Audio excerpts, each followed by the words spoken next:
Dami, boa noite. Seja bem-vinda. Rita, quanto tempo, meu Deus. Que alegria. Deixa eu ver se eu não tremo muito aqui.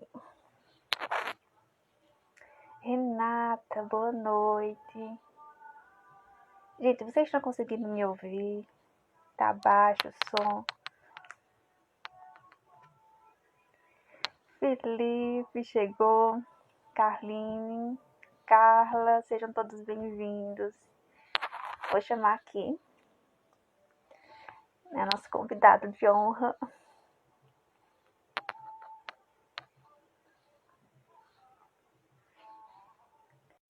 Eu estava super ansiosa por essa live. Do Carmo, boa noite. Boa noite. Olá, boa noite. Tudo bom? Tudo bem com o senhor? Tudo bem, graças a Deus. Tá bem aí, imagem, som, tá tranquilo aí?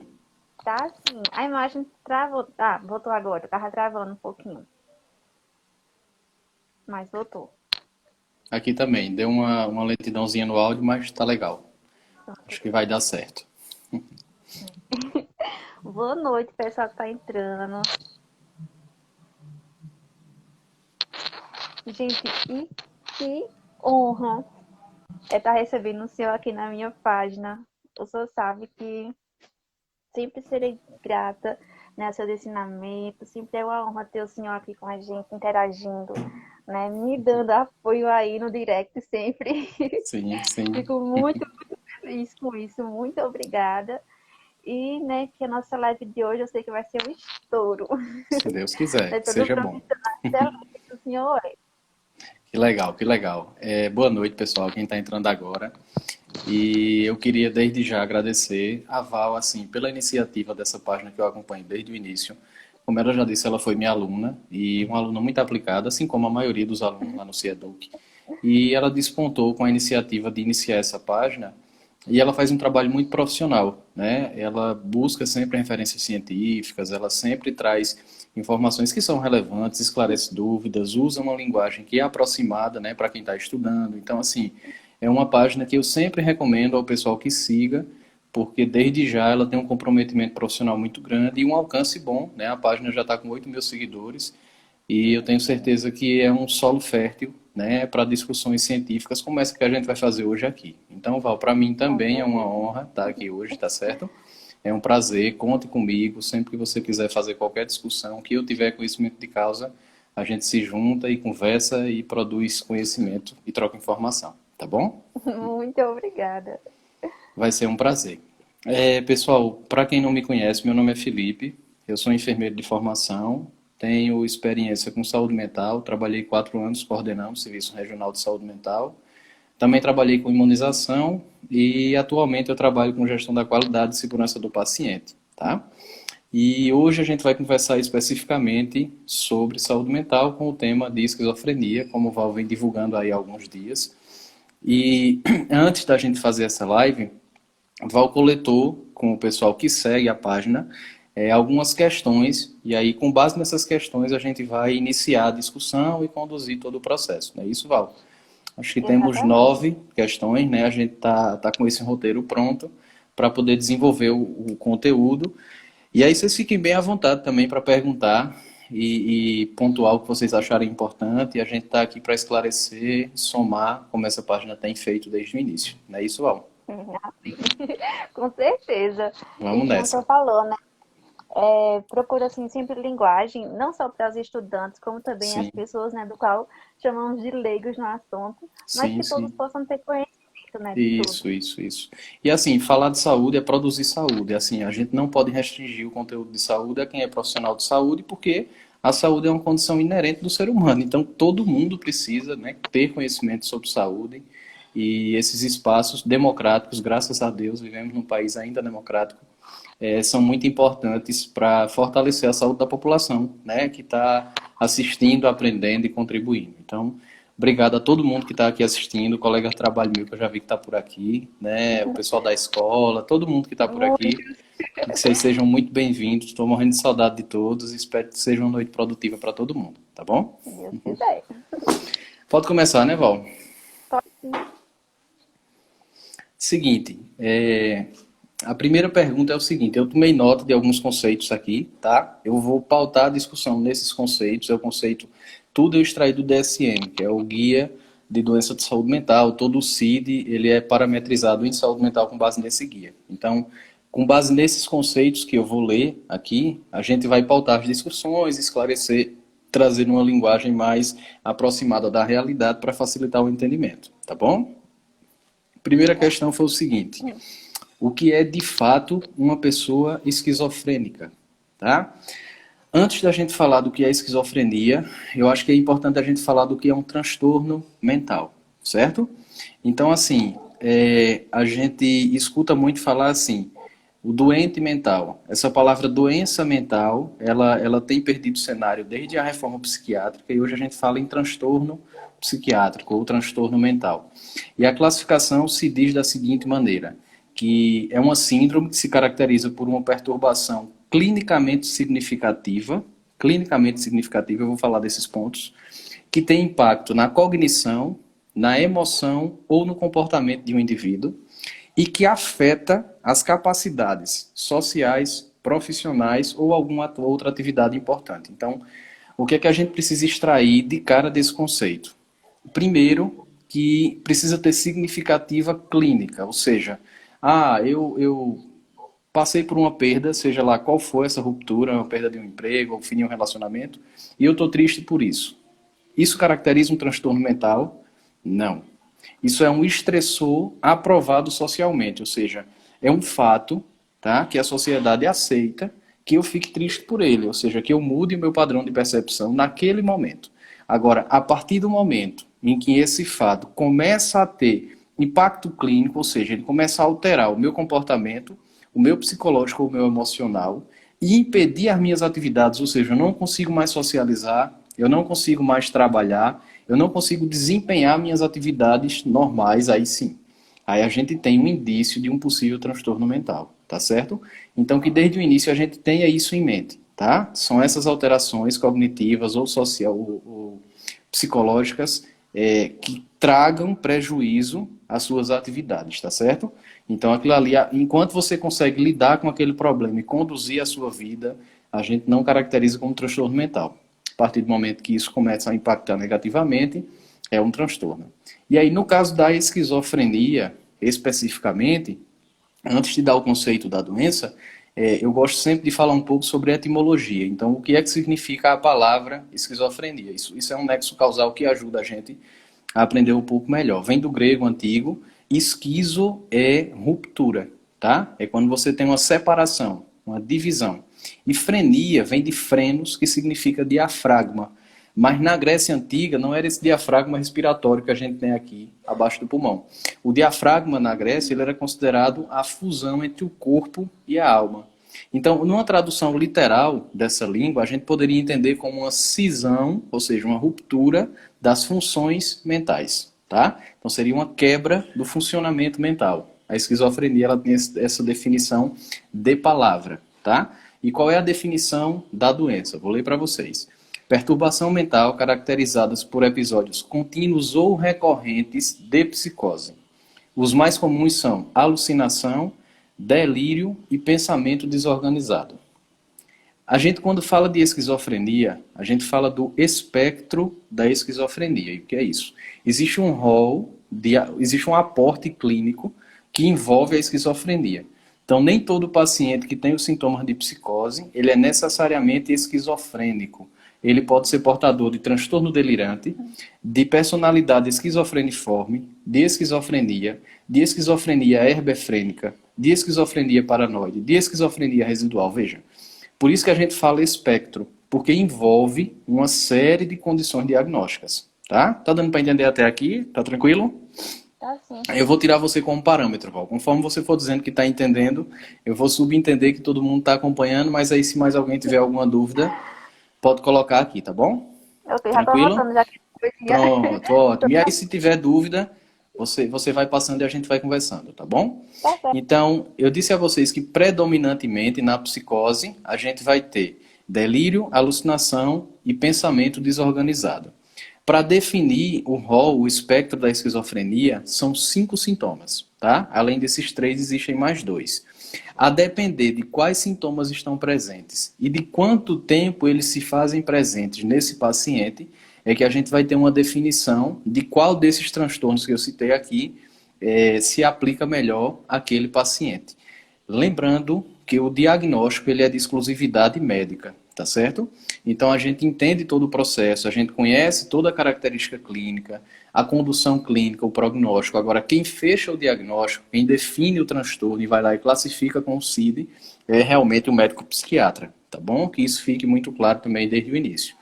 Lá no final, quando a gente for falar algo sobre tratamento, aí eu vou conversar um pouco sobre as terapias não farmacêuticas, o projeto terapêutico singular, para a gente estabelecer isso no âmbito da reforma psiquiátrica também, que é importante, tá certo?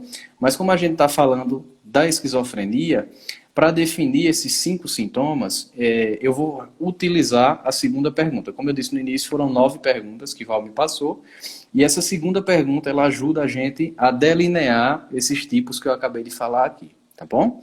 A pergunta foi: esquizofrenia e esquizofrenia paranoide são a mesma coisa? Antes de eu dizer que sim ou que não, a gente vai entender qual é a classificação do espectro da esquizofrenia. Qual é o rol de sintomas e o que cada um deles significa. É muito comum, por exemplo, que a gente confunda delírio com alucinação, né? Fulano está delirando.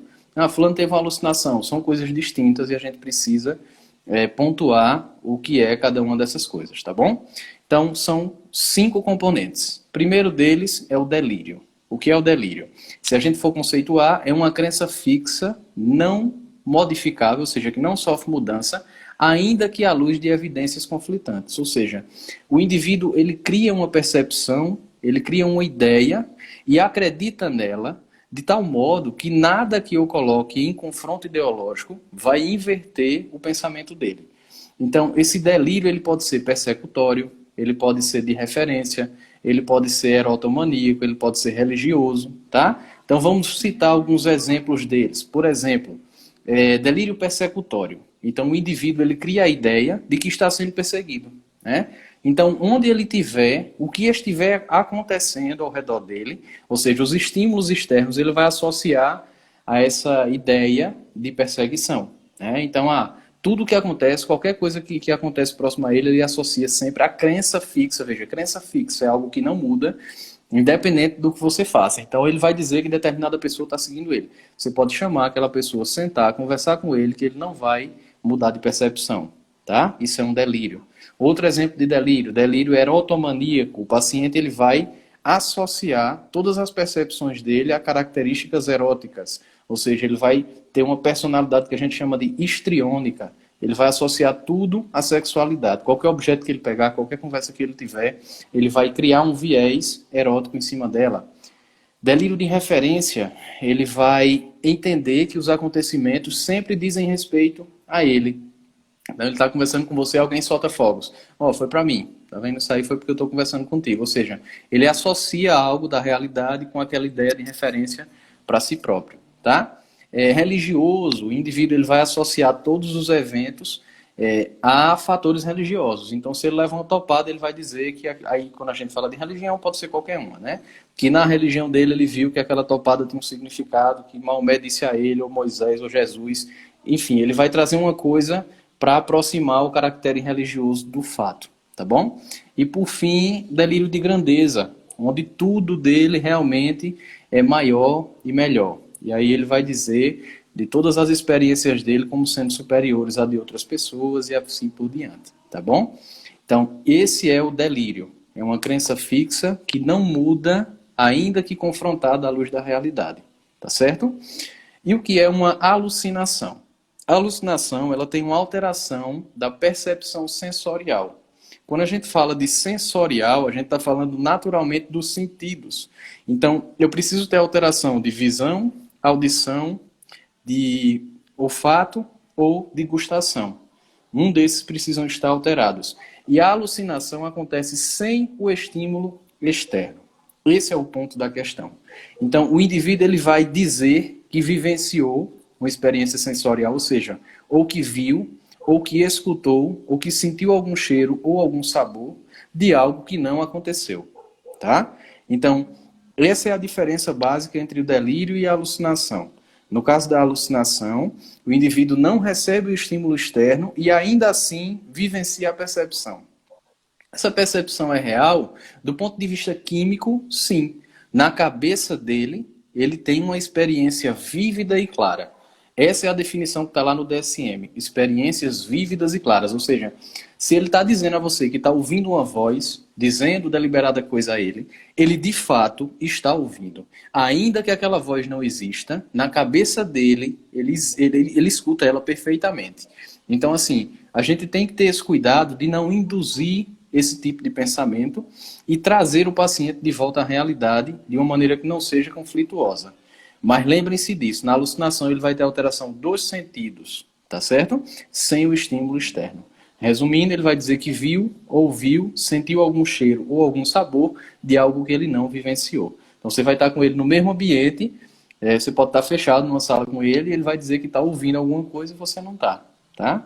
Ou sentindo algum cheiro, ou sentindo algum sabor de algo que não existe naquele momento, tá bom? Então a gente já viu delírio, já viu alucinação, faltam mais 3. O próximo é pensamento desorganizado. O pensamento desorganizado você vai inferir, você vai perceber através da fala. Essa pessoa ela vai ter uma característica chamada descarrilhamento de ideias, tá? Ou afrouxamento das associações. O que é isso? Ele não consegue conectar as ideias. Você pergunta a esse paciente, quantos anos você tem? E ele vai dizer azul, por exemplo. Não tem associação. Uma coisa não tem relação com a outra. A ideia ela está desassociada daquilo que ele pretende responder. Então, nos casos mais graves de pacientes com pensamento desorganizado, ele vai ter um discurso tão conflituoso que você pode não conseguir entender, né? Certa feita eu assisti um documentário que abordava uma pessoa em situação de rua. Ela tinha um histórico prévio de boa formação, era uma funcionária pública, e ela desenvolveu esquizofrenia e acabou morando na rua, a família não conseguiu cuidar, e realmente ela tinha essa característica no documentário da fala desassociada. E não dava para compreender, porque como ela tinha muito conhecimento de formação, ela misturava muitas ideias do processo formativo dela. Então, era algo do tipo... eu fui presidente do Brasil porque o jacaré é rosa e amanhã vai chover porque eu comi pão com ovo ontem e Ernesto Garrastazu Médici foi um profissional incrível porque a cadeira é azul.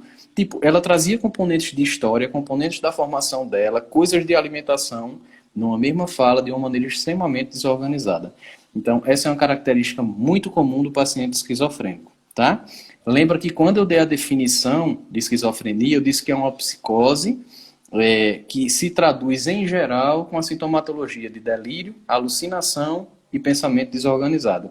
Eu disse, são 5 sintomas, mas esses 3 são os mais predominantes, tá certo? Então é muito mais comum você encontrar alterações dessas 3 ordens do que nas outras 2, que a gente também vai ver a partir de agora, certo? Val, até aqui tudo bem? Tudo tranquilo, Tranquilo? muito parecido. Pronto, beleza. Sigamos. Então, além da alucinação, do delírio e do pensamento desorganizado, a gente vai ter o comportamento motor desorganizado. O que é isso? A postura do indivíduo ela vai estar alterada.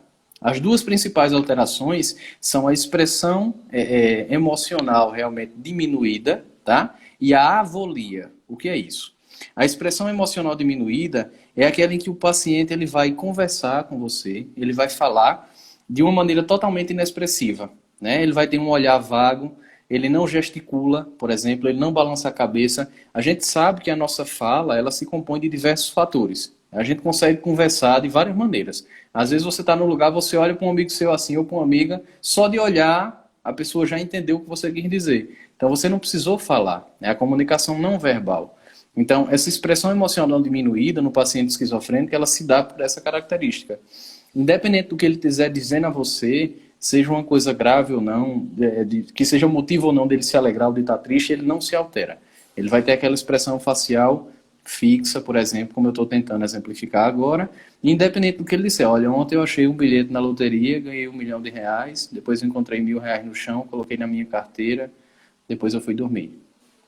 O cara está milionário e ele está te dando um relato totalmente inexpressivo. Ou seja, você vai identificar uma desconexão entre o que ele está falando e o que ele está expressando emocionalmente. Tá certo? Já a avolia é a falta de motivação, de iniciativa para fazer as atividades. O que é isso? Você senta o paciente, por exemplo, numa cadeira, senta aqui, vamos conversar. Você sai e ele fica naquela cadeira sentado até que você tire ele dali. Isso é o que a gente chama de avolia. Ou seja, as atividades auto-iniciadas, aquilo que ele faz por vontade própria, ele não desenvolve. Né? Se você não der um estímulo, se você não solicitar, se você não participar, ele realmente não vai sair do lugar, não vai ter nenhuma iniciativa. Isso é o que a gente chama de avolia e também é um comportamento motor desorganizado. Tá certo? A gente estava falando até agora de desordens de ordem psicológica e agora a gente entra no campo motor com essa nova característica. Além disso, a gente também tem alogia, anedonia e falta de sociabilidade. A alogia é a redução das palavras. O paciente vai falar pouco, ele não vai querer conversar, ele vai utilizar poucas palavras, vai ser monossilábico na maioria do tempo. Isso é o que a gente chama de alogia. A anedonia é a ausência de prazer nas atividades. Então, ele não consegue sentir prazer. Por mais que você convide-o a desenvolver atividades que antes eram prazerosas a ele, se é um paciente que sempre gostou muito de jogar futebol, por exemplo, e você convida ele para fazer aquela atividade, ele não mostra expressividade de interesse. Não, não quero, não gosto. Uma coisa que ele sempre gostou, que é um componente pessoal dele, e você identifica que ele realmente não tem vontade, desejo de fazer. Isso é o que a gente chama de anedonia. E a falta de sociabilidade é o paciente realmente não contactuar, não buscar o contato, né? não iniciar diálogos, não gostar de participar de qualquer atividade de ordem social, tá certo? Então, mais predominantemente, expressão emocional diminuída e avolia, mas com presença também de alogia, de anedonia e de falta de sociabilidade, tá? Então, para a gente resgatar o conceito, para a gente não perder o fio da meada, a gente tem no espectro da esquizofrenia 5 sintomatologias de base. E aí, como eu disse a vocês, com base nessas 5, a gente vai ver o tempo de duração, quais delas estão presentes, para poder classificar os tipos de esquizofrenia. Lembrando que a pergunta que eu estou respondendo é: esquizofrenia e esquizofrenia paranoide são a mesma coisa? Eu só poderia responder depois que eu dissesse quais eram os 5 sintomas e agora eu vou explicar quais são. Só para a gente fazer um resgate breve: alucinação, delírio, comportamento desorganizado de ordem motor, pensamento desorganizado e sintomas negativos. Tranquilo? Beleza? Pronto, são esses 5. Então, com base nisso, quais são as situações que a gente tem para diagnóstico desse paciente? Primeira delas é o transtorno delirante. O que é isso? O paciente ele só tem delírio. Ele tem delírio durante o período de 1 mês ou mais. Esse delírio pode ser persecutório, erotomaníaco, religioso, de referência, como a gente já falou, ou pode ser misto, tá? O paciente pode juntar 2 tipos de delírio. Se ele só tem delírio, desse rol de 5 sintomas, ele só tem o delírio, pelo período ali de 1 mês ou mais, aí a gente vai ter um transtorno delirante, tá certo? Não é esquizofrenia paranoide. É transtorno delirante, porque ele só tem o delírio. Próximo passo, transtorno esquizofreniforme. O que é isso? Ele vai ter 2 ou mais desses 5 sintomas por um período que vai de 1 a 6 meses e pelo menos um desses sintomas tem que ser aqueles 3 primeiros que eu falei: alucinação, delírio e pensamento desorganizado. Mais uma vez, transtorno esquizofreniforme. O paciente vai ter 2 ou mais dos 5 sintomas por um período de 1 a 6 meses, certo? E pelo menos um desses sintomas vai ser alucinação, delírio ou pensamento desorganizado, tá bom? Aí ele tem o que a gente chama de transtorno esquizofreniforme. A partir do momento em que o paciente tem 2 ou mais desses sintomas, um deles pertence a um desses 3 grupos, delírio, alucinação e pensamento desorganizado, e esse transtorno dura mais que 6 meses, aí eu tenho a esquizofrenia, tá? Então veja que entre o perfil sintomático e o tempo, a gente tem uma diferença muito clara. Se o paciente só tem delírio pelo período de mais de um mês, transtorno delirante. Se o paciente tem 2 ou mais dos sintomas e pelo menos um deles é delírio, alucinação ou pensamento desorganizado, aí a gente vai ter 2 situações. Se dura até 6 meses, esquizofreniforme. Se dura mais que 6 meses, esquizofrenia. Tranquilo? Acho que deu para anotar, né? Sim. Beleza? E aí, além disso, além desses 3 que a gente acabou de falar, a gente tem a esquizofrenia paranoide, que é quando o paciente ele é diagnosticado com esquizofrenia, só que ele tem uma preponderância de sintoma paranoide. Ou seja, geralmente ele vai ter um delírio de perseguição ou uma alucinação auditiva que o faça se sentir perseguido. Então é uma esquizofrenia, sim, mas com uma característica muito forte da paranoia, ou seja, da perseguição. Tá bom? Lembrando que a gente não pode restringir os sintomas, são aqueles 5 que podem estar presentes. Mas aí na esquizofrenia paranoide, de uma maneira muito mais prevalente, esses sintomas de ordem persecutória. Tá certo? Esquizofrenia hebefrênica. O que é isso? É uma esquizofrenia que ela tem um componente emocional muito diminuído, extremamente diminuído. Então, o paciente que além dessa sintomatologia que eu coloquei, ele tem emoções muito diminuídas, ele não consegue realmente ter empatia por pessoas e situações. E aí, esse paciente ele tem um comportamento muito imprevisível. Porque independente do estímulo que você provoque, do nível de relação que você tem com ele, do vínculo terapêutico, ele pode desenvolver alguma espécie de comportamento de agitação psicomotora muito inesperada, justamente porque ele tem uma ausência muito grande do componente emocional. Tá? Isso é o que a gente chama de esquizofrenia hebefrênica. Temos também a esquizofrenia catatônica. Lembra que eu falei da avolia, que é quando o paciente fica lá sentadinho, sem reação. Além da avolia, ele pode ter característica catatônica, ou seja, ele vai assumir uma postura de inércia, né? Ele vai ficar lá como um objeto inanimado e ele não se movimenta, independente do estímulo, seja ele verbal, doloroso, o que quer que você faça, ele simplesmente não se mexe, ele não se movimenta, ele trava. Isso é o que a gente chama de esquizofrenia catatônica. Ele não tem só esse sintoma, lembra sempre que é aquela definição, 2 ou mais, por um período maior que 6 meses, e que um deles seja delírio, alucinação e pensamento desorganizado. Aí, com predominância da postura bizarra de ordem catatônica, ou seja, de ficar lá parado sem se mexer, esquizofrenia catatônica. Por fim, temos também a esquizofrenia residual. É uma esquizofrenia que ela é tardia. Então, é como se o paciente desenvolvesse uma recuperação da sintomatologia e ficasse com uma predominância residual do sintoma negativo. Lembra que os sintomas negativos que a gente viu são a anedonia, né, a falta de prazer, a avolia, expressão diminuída. Então, ele se recupera do delírio, da alucinação, mas ele permanece com aquele sintoma negativo prevalente. É como se fosse um background ali, que fica latente, né, da falta de iniciativa, da não participação, da não sociabilidade. É como se fosse não é um resto, a gente tem que usar a palavra resíduo mesmo, um resíduo esquizofrênico, é o que se chama de esquizofrenia residual, tá bom? Então, ficou claro que esquizofrenia e esquizofrenia paranoide são coisas distintas. Apesar de terem o mesmo conceito diagnóstico, a depender do perfil de comportamento, de pensamento desse indivíduo, a gente vai conseguir diferenciar entre a paranoide e a esquizofrenia pura e comum. Tranquilo, Val? Tranquilo. Já anotei bastante Sigamos. coisa, já que eu nem esperava. Tá vendo aí que coisa boa? E a gente só respondeu 2 perguntas. Verdade. É porque é muito conceito. Essas coisas em aula, mas você sempre, toda vez que revê o assunto... Isso, né? isso.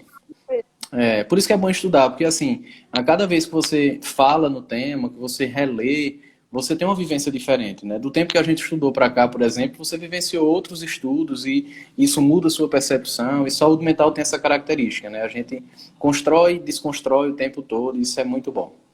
A próxima pergunta é possível reconhecer uma pessoa esquizofrênica? Quais são os sintomas e para os quais devemos estar alerta? Então, assim, a gente acabou de falar do rol sintomatológico. Então, vou falar de novo. Até porque tem muita gente entrando agora também. São 5 componentes de critério diagnóstico, basicamente. Alucinação, delírio, pensamento desorganizado, que se infere pelo descarrilhamento de fala ou afrouxamento das associações, Comportamento motor desorganizado, que inclui avolia, anedonia, falta de sociabilidade, inclusive o comportamento catatônico e sintomas negativos. Então, com base nessas 5 sintomatologias, você consegue pressupor características clínicas compatíveis com esquizofrenia. Lembrando que esquizofrenia é aquela na qual o paciente tem 2 ou mais, desde que pelo menos um deles seja os 3 principais, quais sejam alucinação, delírio e pensamento desorganizado, por um período superior a 6 meses. E aí, a depender desse período, passou realmente dos 6 meses, a gente vai ver se é paranoide, se é hebefrênica, se é catatônica, se é residual ou se é esquizofrenia pura e plena, tá bom? Então, esses são os sintomas aos quais a gente vai ficar atento. Quarta questão. Os surtos são comuns? Depende. Depende de uma série de fatores, tá bom? A gente precisa entender qual é o contexto em que esse paciente está inserido, se ele tem apoio familiar, se ele é acompanhado por um serviço de saúde mental pautado em práticas humanizadas. Imagine um paciente com esse tipo de desordem que nós temos estabelecido até aqui, vivenciando uma prática manicomial, né? Em uma época anterior àquela lei 2000, de 2001, sofrendo privação, né, de liberdade, passando por tratamento com eletroconvulsoterapia. Como é que um paciente, diante de toda essa conduta diagnóstica, vai se recuperar bem? É muito difícil. Então, é um paciente que precisa de extremo suporte familiar, de uma equipe multiprofissional bem qualificada, tá? E de um projeto terapêutico singular muito forte, né? Que seja mutável através do tempo e que considere os componentes da pessoa. A gente sempre que fala de saúde mental, a gente diz que a gente não trata doenças, a gente trata pessoas. Então, o indivíduo que desenvolve uma esquizofrenia, que tem toda essa sintomatologia que nós temos abordado até aqui, ele não deixa de ser a pessoa quem ele é. E essa mudança de foco do profissional de saúde, ela não deve acontecer. Eu não posso pautar as minhas ações em cima dessa sintomatologia puramente. Então, o paciente tem avolia. O que é que eu vou fazer com a avolia? Não. Quem é o meu paciente? Qual o seu nome? Né? De onde o senhor veio? Qual é a sua constituição familiar? Com o que o senhor trabalhou? O que o senhor gosta de fazer? Quando eu entender qual é o componente dessa pessoa, eu vou traçar o meu plano terapêutico em cima do resgate da identidade dessa pessoa, para que ele passe a se reconhecer novamente em si e consiga se recuperar. Então, falar de saúde mental é falar de cuidado com pessoas, preponderantemente, tá? Então, a gente não pode ter foco na doença, tá? Na patologia. O componente biológico está presente, sim. O paciente tem alterações químicas, está lá a hipófise alterada, ele tem hormônios alterados, existem alterações bioquímicas, mas essas alterações elas vão trazer impactos, como a gente viu lá no início no conceito de transtorno mental, sociais, emocionais, profissionais que não podem ser ignorados. A base do tratamento tem que ser essa, tá? Então, se essa pessoa tem uma rede de suporte boa e tratamentos farmacológicos também bons, né? Então, o tratamento ele não se dá só pela abordagem não farmacológica. A gente vai falar um pouco disso também.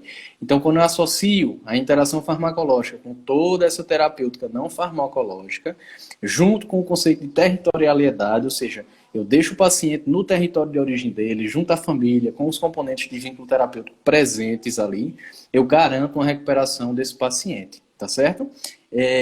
A próxima pergunta é o seguinte, já para a gente estar falando de tratamento. O esquizofrênico pode levar a uma vida normal? Perfeitamente, é claro que sim. E aí a gente, enquanto profissional de saúde, existe para isso. A gente precisa ser apoio, a gente precisa fomentar o resgate da cidadania dessa pessoa e a reconstituição da identidade dele. Tá? É um assunto que tem que ser levado a sério, discutido, pautado nas escolas, em todos os lugares. É uma coisa que a gente tem que estabelecer enquanto ser humano, antes de tudo. 70% dessas pessoas, elas se dão bem enquanto psicóticos comuns, como é o caso do haloperidol, tá? E da clorpromazina. São os que são prescritos com maior recorrência. E aí outros indivíduos não reagem bem, mas também pode-se usar os neurolépticos, como a risperidona, olanzapina, quetiapina e assim por diante. Mas sempre a gente tem que lembrar de não isolar o tratamento farmacológico. Ele é um componente importante, sim, porque ele vai tratar das alterações bioquímicas daquele paciente. Mas se a gente não tiver uma abordagem biopsicossocial, se a gente não conseguir unificar o componente biológico ao emocional, ao psicológico, ao social, né? A pessoa que ele é, o impacto social que ele tem durante a vida dele toda, dificilmente a gente consegue reverter o quadro. Os estudos apontam, o Ministério da Saúde aponta, na verdade, que cerca de 30% dos pacientes esquizofrênicos têm remissão completa do caso, ou seja, eles conseguem reverter o critério diagnóstico em 100%, com ausência total da sintomatologia. E aí, se a gente fizer uma análise da terapêutica adotada e do cenário de saúde mental que a gente tem no Brasil, a gente pode considerar, sim, o impacto direto dessas ações da reforma psiquiátrica, ou seja, um acolhimento, uma triagem qualificada, um projeto terapêutico singular composto com todos os profissionais, né, com enfermagem, terapia ocupacional, nutrição, psicologia, todo mundo participando, com presença forte e firme da família. Sim, o paciente ele tem condições perfeitas de levar uma vida normal, tá certo? Por isso a importância da gente estar orientado, capacitado sobre o assunto, tá? Existe também muito preconceito, né, no âmbito da saúde mental. Uma expressão muito comum no nosso dia a dia. Tu é doido, né? Aquele bicho é esquizofrênico, né? Como se assim, como se fosse uma associação negativa reducionista, como se você trouxesse comportamentos aprovados socialmente para o contexto do transtorno. Isso é uma coisa muito grave. Principalmente para quem já teve algum tipo de transtorno, para quem estuda sobre o tema, atua nesse âmbito e com certeza se sente ofendido, porque é uma coisa muito séria para a gente brincar, né? A gente não pode ter esse olhar. Os pacientes precisam muito de apoio e a saúde mental ela tem se colocado cada vez mais como um problema de saúde pública no mundo e no ambiente de trabalho também. Assim, não é o tema de hoje, mas se a gente fosse falar disso, dava para fazer uma discussão grande em cima desse tema, tá? Próxima pergunta, já estamos na sexta. O esquizofrênico pode ter o sentido de sua própria identidade alterado? Perfeitamente. Desde que com alterações de ordem do delírio e da alucinação, né? Então, se no delírio, na crença fixa que ele cria, ele coloca um novo perfil de identidade para si, ele com certeza vai perder o perfil de autoidentificação, porque ele pode se colocar num papel social que não existe, por exemplo. Eu li um relato de uma família nos Estados Unidos que viveu durante décadas se mudando de maneira recorrente. O pai dessa família, ele era esquizofrênico não diagnosticado, tinha um delírio persecutório e uma alteração de autoidentidade. Ele dizia à família que era um agente e que ele era perseguido por conta do trabalho, e aí ele vivia se mudando. Ele passou décadas fazendo isso, e depois de muito tempo a família descobriu que nada disso era real e não passava de um delírio. Então, a alteração de autoimagem, de autopercepção, ela pode ser alterada sim, tá? Preponderantemente no delírio, de uma maneira mais veemente ainda do que na alucinação, tá? Porque a alucinação ela é de percepção sensorial, como a gente já definiu, mas o delírio ele abrange um pouco mais de ideias, justamente por ser uma crença fixa. Então, sim, o paciente pode ter esse tipo de percepção alterada, tá? Pergunta interessante agora. Existe uma causa específica? Não. Existe uma combinação de fatores que levam o paciente a desenvolver a esquizofrenia. Os estudos mostram que 80% dos casos têm influência genética, ou seja, de cada 10 pacientes, 8 têm um histórico familiar de esquizofrenia. Não significa que se eu tenho um esquizofrênico na minha família eu vou adoecer com esquizofrenia, tampouco significa que se eu não tenho ninguém com esquizofrenia, eu também não vou ter, não é isso. Mas existe uma predominância genética grande em cima das pessoas que são diagnosticadas. No processo de construção do projeto terapêutico singular, se discute, né, a história familiar, se resgata quem eram essas pessoas, e aí é importante demais a gente também fornecer apoio a essas famílias, tá? Porque cuidar de um paciente de saúde mental, principalmente esquizofrênico, não é fácil, é difícil. E aí essas pessoas que estão ali, geralmente quando trazem um histórico anterior, que já tem outra pessoa que teve esquizofrenia, fica mais difícil ainda de associar o processo terapêutico como uma coisa positiva. Porque já tem uma vivência, às vezes negativa, de um tempo, né, de outrora, onde não existia a reforma psiquiátrica, em que era mais difícil ainda. Então, a gente, enquanto profissional, precisa dar suporte também a essa família, tá? Então, assim, é uma desordem que tem uma característica genética muito forte, mas existem outras alterações de química cerebral que podem influenciar, mas a causa exata não foi descoberta até hoje. A medicina e a ciência não conseguiram até o momento identificar. Existem várias correntes, né, terapêuticas, várias linhas de estudo que mostram quais são os fatores. Cada profissional estuda em uma dessas linhas e toma como base para cuidar do paciente, que é realmente o mais importante. Mas uma causa de base conhecida e comprovada cientificamente, não, ainda não existe, tá certo? Próxima pergunta. É possível ter alucinações auditivas junto aos delírios de perseguição no transtorno delirante? Não, não. Porque no transtorno delirante a gente tem a presença apenas do delírio. Lembra que a gente tem o delírio pelo período de 1 mês ou mais, isolado dos outros sintomas. Isso é o transtorno delirante. Então, a partir do momento em que eu tenho uma alucinação auditiva, eu passo a outro critério diagnóstico, que aí pode ser transtorno esquizofreniforme ou esquizofrenia. Porque aí eu tenho 2 ou mais dos sintomas e um deles é delírio ou alucinação. Aí o que vai definir realmente é o tempo. Se dura de 1 a 6 meses, transtorno esquizofreniforme. Se dura mais de 6 meses, esquizofrenia. E aí vem os outros componentes que a gente falou. Né? Se tem alteração emocional muito fortemente diminuída, hebefrênica. Se tem um delírio persecutório muito proeminente, a paranoide. Se tem comportamento motor desorganizado, com catatonia, é a catatônica, e assim por diante, tá? Mas aí a gente vai realmente considerar o tempo e a sintomatologia. Transtorno delirante é só delírio. Se tiver alucinação, já muda de figura, o que se considera é o tempo, tá? Próxima e última pergunta. O que caracteriza a alucinação auditiva? A gente já respondeu, acho que lá no início, né? É quando eu tenho uma desordem de percepção sensorial, ou seja, eu escuto algo sem um estímulo externo. Eu estou com você no mesmo ambiente, uma sala fechada, e eu estou ouvindo uma música que não está tocando. Você está comigo, você não está ouvindo, eu estou ouvindo. E aí, como eu disse no início, do ponto de vista químico, é uma percepção real. A pessoa realmente está ouvindo. Na cabeça dela, aquela música está tocando. Apesar de ela não existir no plano da realidade, tá? Então, assim, dadas as respostas a todas as perguntas, eu acho que o nosso foco agora é realmente reafirmar a importância da abordagem, da condução terapêutica e do prognóstico. Ou seja, o que é que eu, enquanto profissional de saúde ou não, posso fazer para acolher e contribuir no processo terapêutico de resgate de uma pessoa dessa. É aquilo que a gente tem dito desde o início. O foco precisa estar na pessoa, no indivíduo. Você precisa entender qual é a dinâmica daquela pessoa.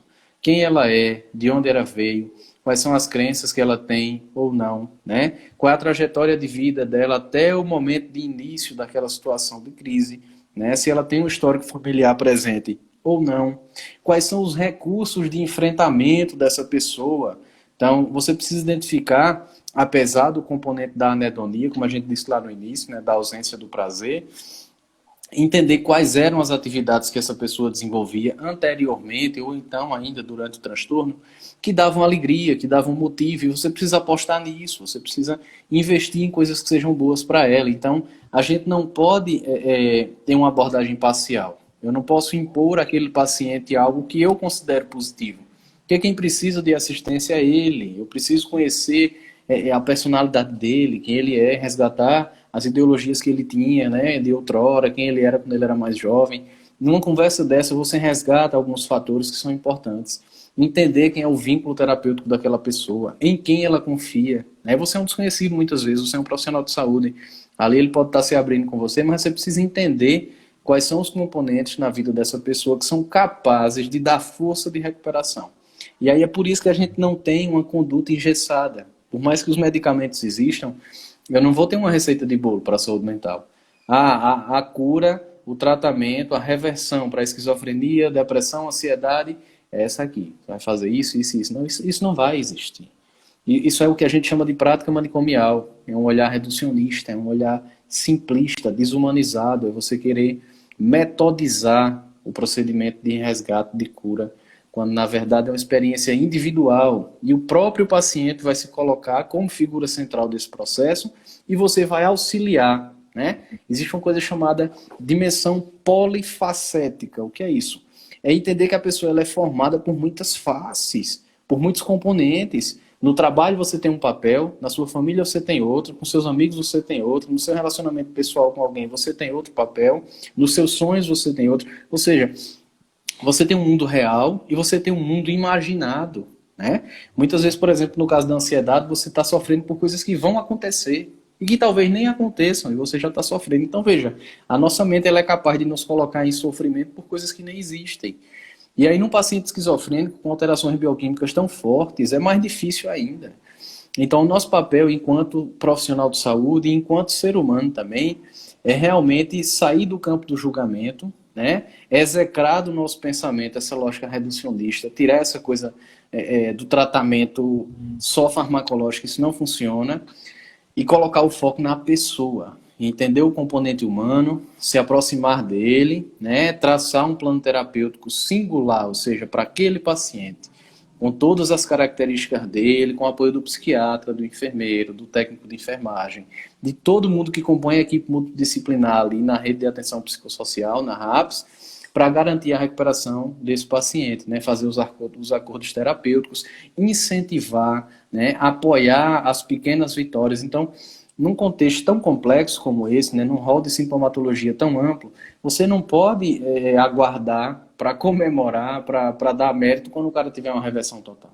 A gente viu que o índice é de 30% de remissão completa. Então, cada dia, cada momento, cada palavra positiva que esse paciente desenvolve é uma vitória. E você precisa fazer ele enxergar isso.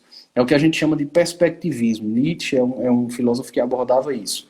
Ele fala sobre você mudar de perspectiva. Ou seja, os fatos estão postos como realidade e eu não posso mudá-los. Né? Aconteceu. Eu estou triste por um determinado motivo. Agora, a maneira como eu encaro, né, as vivências que eu vou trazer, os recursos de enfrentamento, como eu vou passar por isso é uma coisa perfeitamente mutável e depende de mim. Só que o paciente, muitas vezes, ele não tem força sozinho. Ele não consegue por iniciativa própria. A gente viu aí, por exemplo, a avolia e a anedonia, presentes como aí componentes de alteração bioquímica desse paciente. Então, como é que o cara tem uma alteração dessa ordem e eu quero que ele sozinho consiga se reconstituir, se reerguer? Não dá. Não dá.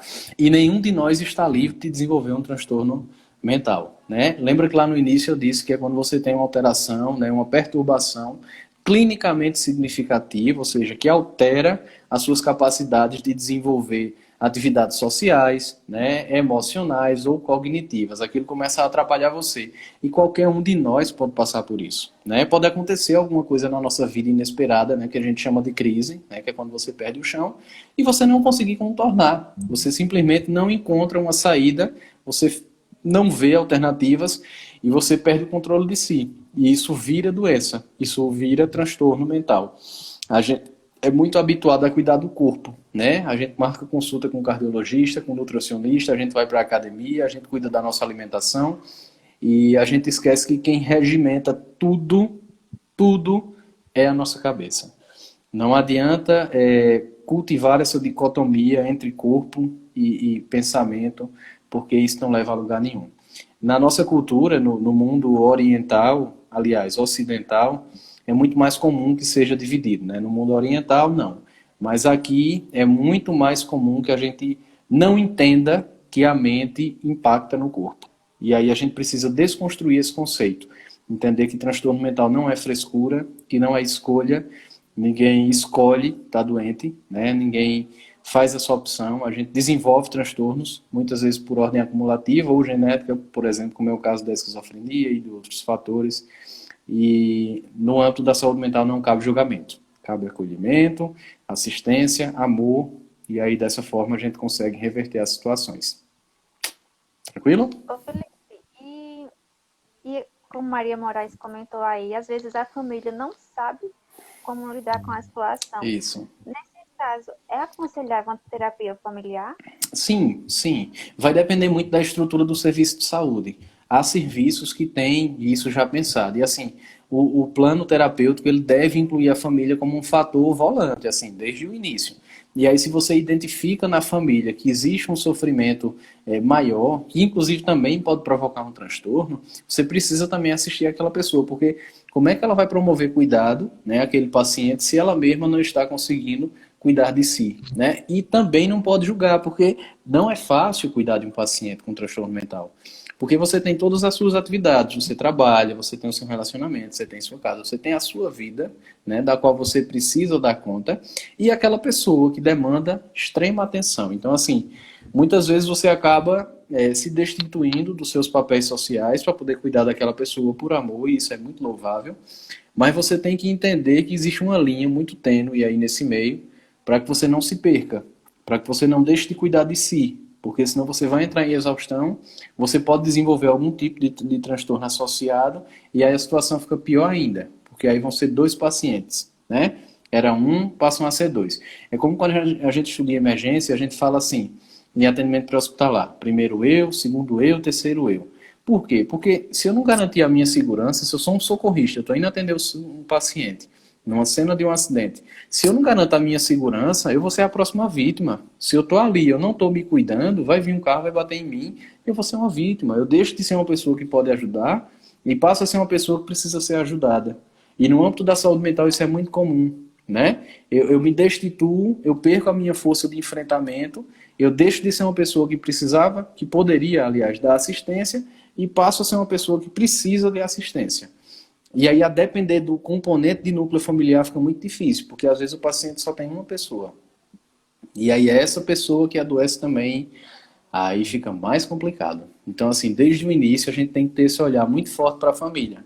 Tá? Lembrando que família é quem cuida, tá certo? Não tem isso de pai, mãe, de ser casado, isso não existe. A família é quem está presente, é quem constitui ali o núcleo familiar e está acompanhando e garantindo assistência. Isso é o que importa, né? A gente não pode julgar realmente, tá bom? E o senhor falou também que eles podem sim ter uma vida normal. Então, eles podem, assim, ficar sozinhos, ou se pode ter um determinado tempo, ou se não, tem que ter aquele cuidado de não deixar eles muito tempo sozinhos. Aham. Pode, Val, pode. Assim, é como eu disse, a gente tem que identificar qual é a fase em que esse paciente se encontra. Se o paciente está numa fase descompensada, ou seja, ele está com alucinações muito presentes, ele está com um delírio persecutório de referência, seja qual for, muito proeminente, né? Ainda não reagiu bem ao tratamento, né? Farmacológico e não farmacológico. Continua com recidivas de ideias, pode ter ideação suicida também. Ou seja, se ele está inserido nesse contexto, ou seja, nesse momento clínico, é muito arriscado deixar esse paciente só, deixar ele desenvolver atividades sociais comuns, não é legal. Agora, à medida em que ele começa a se recuperar dessa situação e se reconstituir enquanto identidade própria, começa a reconstruir o comportamento, tudo que a gente viu, o pensamento vai reorganizando, o delírio e a alucinação vão cedendo, ou seja, ele começa a dar espaço novamente à pessoa que ele é, a se encontrar novamente em si, a partir daí é possível sim que ele fique só, que ele tenha uma vida normal. Agora a gente tem que ter essa noção do estadiamento, de como esse paciente está diante da conduta que está sendo adotada. Então não é a qualquer momento que eu vou poder ter a segurança de afirmar que esse paciente pode desenvolver ou não essas atividades. É muito do bom senso, entende? E isso tem que ser discutido com a equipe multiprofissional e com a família também, tá? Nossa, muito, muito interessante. E algo que você acaba conhecendo o assunto e quer explorar mais, mais e mais. É, é, Mas é muito interessante. é Principalmente a ótimo. gente, muitas pessoas que estão conhecendo agora, né? Que não tinham uma visão. É, como eu sempre falo com o senhor, saúde mental na escola despertou muito em mim, porque eu sou Que bom. fez a gente chegar totalmente com um olhar diferente. A gente tem Aham. uma visão e suas Tem. implicações, sem dúvida, né? Esse, esse pensamento assim é muito bom. E eu fico muito feliz aqui com o comentário do pessoal também, Que me bom. elogiando bastante. Graças a Deus. Que bom, que bom. E é um excelente profissional. A gente tem o maior orgulho de ter o senhor como professor, Ah, meu Deus. Eu que sou fã de vocês. mesmo que não seja em sala, mas sempre será nosso professor, como o senhor sabe, né? Sim, sim, Mesmo vocês que estão no meu coração. Eu digo a mesma coisa. Se você quiser, Val, organizar outros temas, ainda no âmbito de saúde mental, outros diagnósticos, você pode fazer uma enquete aí na sua page. E aí, conforme as pessoas forem se posicionando, a gente vai marcando esses momentos de discussão e construindo esses assuntos. Eu mato a saudade de vocês, a gente constrói conhecimento. Para mim é muito rico, morro de saudade de vocês, aprendo muito, né? Vou acompanhando os comentários aqui. Vocês pensam que não, mas eu leio tudo aqui. E eu fico feliz demais por recompor, por reviver esse momento e principalmente pelo construto que a gente deixa, que é realmente fazer com que as pessoas conheçam o assunto, saibam se posicionar, né? acabem com aquela lógica do julgamento, do doido, né, como eu disse no início, daquela pessoa que não tem condição de levar a sua vida, quando na verdade isso não condiz com a realidade. E a saúde mental precisa disso, de espaço, de voz, de discussão. Então, assim, um momento como esse, Val, ele é terapêutico. Então, assim, algumas pessoas que estão aqui assistindo podem já ter vivenciado alguma dessas sintomatologias ou conhecer alguém que já teve e a partir daí iniciar um processo terapêutico com essa pessoa, né? Então, assim, a terapia ela não está restrita ao consultório. Você não precisa estar trancado dentro de uma sala com um profissional para estar se tratando.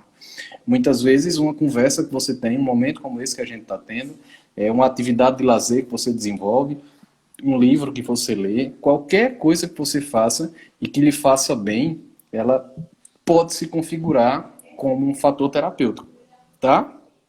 Isso é fundamental, principalmente no âmbito da tristeza e da depressão, né? Que é um assunto muito, muito importante de se falar também. A depressão hoje, ela está assim, prevista para assumir a ponta das doenças que mais matam no mundo. Ela ainda não é, mas ela vai ser. Infelizmente, as doenças cardiovasculares ainda estão em primeiro lugar, mas a depressão já está ali batendo na porta, pedindo lugar, porque cada vez mais as pessoas têm adoecido mais de depressão, não sabem, né, que tem depressão, não tratam, aquilo vira um problema, muitas vezes vem com ideação suicida, é uma coisa muito séria. Eu acho que a gente precisa fazer novos momentos, Paulo, e conversar sobre outros assuntos também, no âmbito da saúde mental. O pessoal tá falando aqui também, já tô anotando o que eles querem falar na próxima live. E é sempre bom. E, tipo assim, são assuntos que são pouco falados, até Sim, por sim. profissionais também.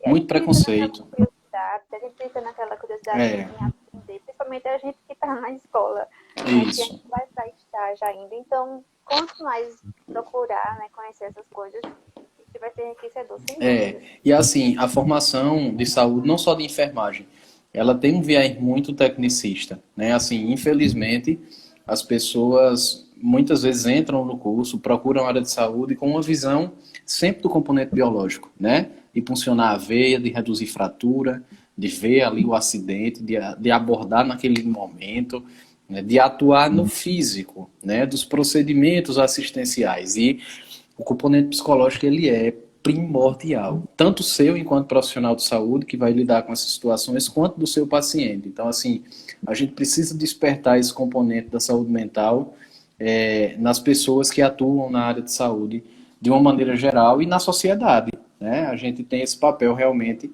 de transformar o pensamento das pessoas e quebrar o preconceito, né, fazer com que as pessoas entendam que é normal, né, desenvolver algum transtorno, e o importante é não se descuidar, é aceitar ajuda e assim por diante. Verdade. Dá vontade de parar não, viu? Que aqui a conversa é boa. Mas, se vocês, pessoal, se tiverem alguma dúvida também, queira relatar aí com a gente, Pronto, deixa com o Val. pode falar que a gente está aqui à disposição. Pois é, pois é. Vamos organizar, Val. Tu faz isso aí, abre essas enquetes nos teus stories e coleta com o pessoal quais são os assuntos de maior prevalência. A gente marca outras lives e, se Deus quiser, vai discutindo novamente. Tá bom? Com certeza. Fechado, então. Então é isso, eu fico muito feliz com a participação do Eu pessoal aqui. também. Muito bom. Foi Muitas ótimo. pessoas lá da escola, fiquei muito feliz que entraram. Né? Algumas pessoas da sua família também que eu vi. Minha tia tá assistindo, minhas duas tias, meu irmão entrou, muita gente boa, amigos da minha esposa, muita gente, pessoal lá da Unimed também. Eu agradeço muito a participação de todo mundo e dizer que eu gosto demais de fazer momentos assim e fico feliz pela receptividade e pela importância do assunto, entendeu? Assim, independente de qualquer coisa, eu acho que o mais legal é isso, assim, é que as pessoas estejam aqui conhecendo o assunto e colocando na prática do dia a dia, né? Cuidando das pessoas, é isso. Tá bom? Só 7 segundos para terminar. O senhor quer que a gente abra outra live para terminar direitinho ou aqui tá bom? Não, eu acho que tá bom. A gente conseguiu conceituar tudo, né? E eu só agradeço de verdade a todo mundo. E a gente marca uma próxima, tá bom? Com novos Com temas. certeza.